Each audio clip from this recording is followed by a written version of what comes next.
Hello guys, आज मैं आपको आयरन मैन पार्ट 3 एक्सप्लेन करूंगा। चलते हैं मूवी की तरफ। मूवी का स्टार्ट होता है एक फ्लैशबैक को दिखाते हुए, जहां पर एक लेडी उसे बता रही होती है कि मैंने एक ऐसा वायरस बनाया है जिसमें बहुत सारी पावर्स है। इवन वो लोग जो डिसेबल हैं, माजूर हैं, वो भी अपनी पावर्स वापस ला सकते हैं, यानी वो बिल्कुल ठीक हो सकते हैं। तभी वहां पर एक ग्लासेस वाला साइंटिस्ट आता है जो कि टॉनी से कहता है कि हमारी कंपनी एक बहुत बड़ा एक्सपेरिमेंट करने वाली है, उसमें बहुत ज्यादा एडवांस टूल यूज होने वाले हैं, तो मैं तुम्हें ऑफर कर रहा हूँ कि मेरी कंपनी को ज्वाइन कर लो। दरअसल वो टॉनी से काफी इंप्रेस होता है, लेकिन टॉनी उसकी ऑफर को रिजेक्ट कर देता है और वहाँ से चला जाता है। हम देखते हैं कि टॉनी को एक मेंटल इशू हो गया था, उसी वजह से जब आयरन आर्मी ने पूरे सिटी पर अटैक्स किए थे और टॉनी उन्हें शुरू में बचा नहीं पा रहा था, उसे वो फ्लैशबैक बार बार आते थे और इसी को लेके वो काफी सैड और बुरा फील किया करता था। लेकिन उसका दोस्त उसे हौसला देता है।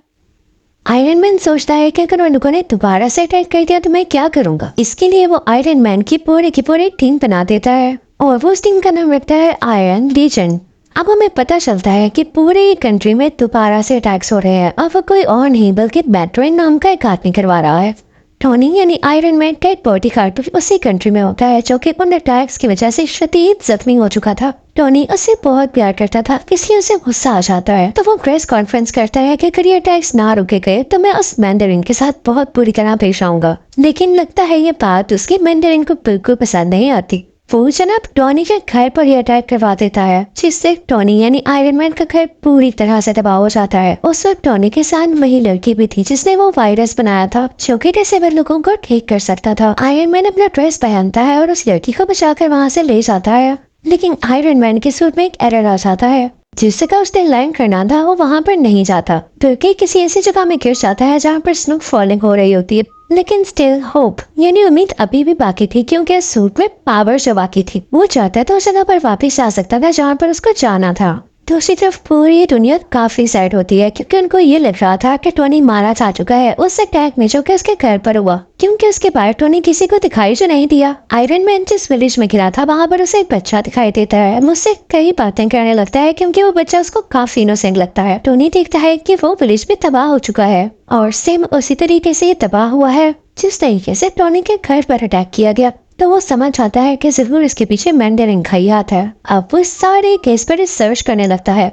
उसे पता चलता है कि ये एक्सप्लोशंस किसी वेपन के जरिए नहीं हुए, बल्कि ये उन सोल्जर्स ने किए हैं जो कि सुपर पावर्स रखते हैं। टोनी सबसे मैंडरिन की लोकेशन के बारे में पूछता है, लेकिन उसे कुछ पता नहीं चलता। सरप्राइजिंगली वो बच्चा उसे मैंडरिन की लोकेशन तक पहुंचा देता है। विलेज में टोनी ने कुछ वेपन्स भी तैयार कर रखे थे जो वो अपने साथ लेकर यहाँ आया था। वहाँ पर उसे पता चलता है कि मैंडरिन तो था ही नहीं, वो ड्रामा कर रहा था कि जैसे वो वहाँ पर हो। वहाँ पर सिर्फ एक आदमी था जो उस जगह की वीडियोस बनाकर पब्लिश किया करता था।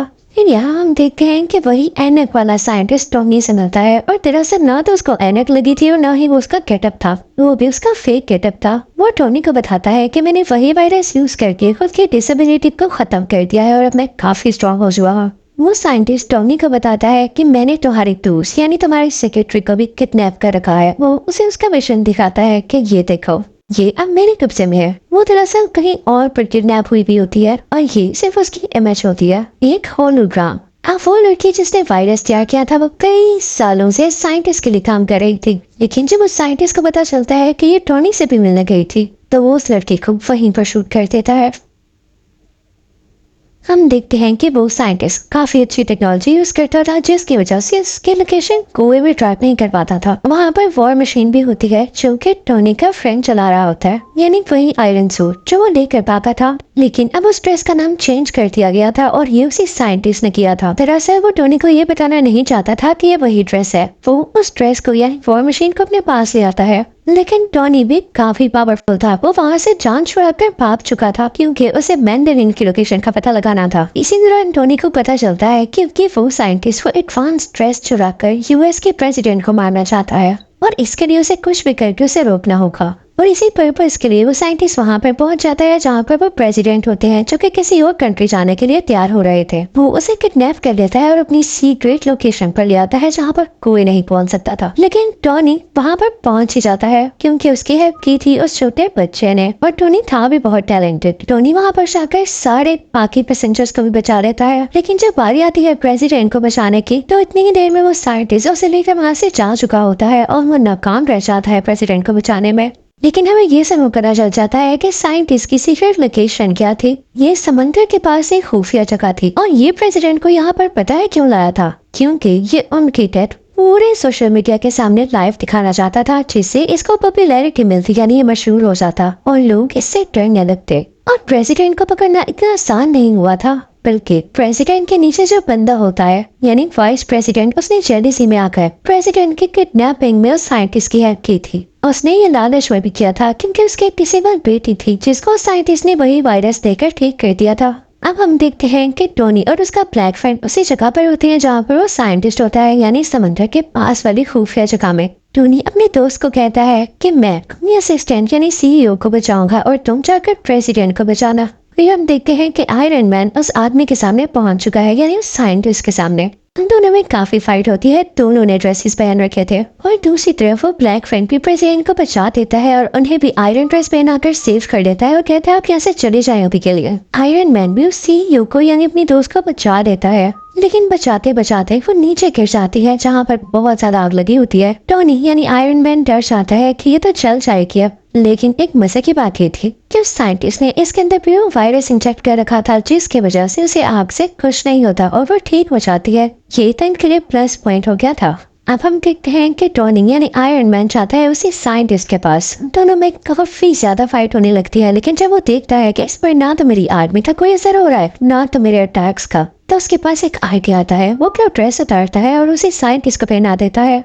और उस ड्रेस में एक खास बात ये थी कि वो अपने आप को ही ब्लास्ट कर लेता था, और टोनी फिर ऐसा ही करता है, वो ड्रेस ब्लास्ट हो जाता है। लेकिन वो साइंटिस्ट बहुत चालाक था, उसने भी वो वायरस अपने अंदर इंजेक्ट कर रखा था, जिसकी वजह से वो सरवाइव कर जाता है और उसे कुछ भी नहीं होता। बस इतना है कि वो जल चुका था, लेकिन स्टिल उसमें भी पावर थी काफी ज्यादा। और तभी वहाँ पर वो सीईओ भी आती है और वो साइंटिस्ट को पूरी तरह से मार देती है, जिससे फाइनली वो मर जाता है। फिर वो सीईओ आती है टोनी के पास, वो दोनों गले लगते हैं और कन्फेस करते हैं कि वो एक दूसरे को पसंद करते हैं। उधर टोनी अपनी बाकी आयरन आर्मी को भी ऑर्डर देता है कि खुद को ब्लास्ट कर लो, और ऐसा ही होता है। आसमान में लग रहा होता है जैसे फायरवर्क्स चल रहे हो। फिर नेक्स्ट सीन में हम ये भी देखते हैं कि पुलिस ने नकली मैंडरिन और उस वाइस प्रेसिडेंट को भी अरेस्ट कर दिया है। ये हम देखते हैं क्योंकि टोनी यानी आयरन मैन काफी मशहूर हो चुका था, तो दुनिया के बड़े बड़े सर्जन्स उसको ऑपरेशन करते हैं। उसमें जो मेटल के पीसेस होते हैं उसको निकाल देते हैं। ये बहुत ही बड़ी गुड न्यूज थी, यानी ना उसे किसी टूल की जरूरत थी, ना उसे किसी कोर की, ना ही ड्रेस की जरूरत थी उसे जिंदा। तो उसे यानी सीईओ को भी ठीक कर दिया जाता है। यहाँ पर इस मूवी की हैप्पी एंडिंग हो जाती है। यहाँ पे आयरन मैन पार्ट 3 खत्म होता है। चैनल को सब्सक्राइब करें, लाइक करें और ज़्यादा से ज़्यादा शेयर करें ताकि हम आगे और वीडियोस आपके दिन लेके आएँ।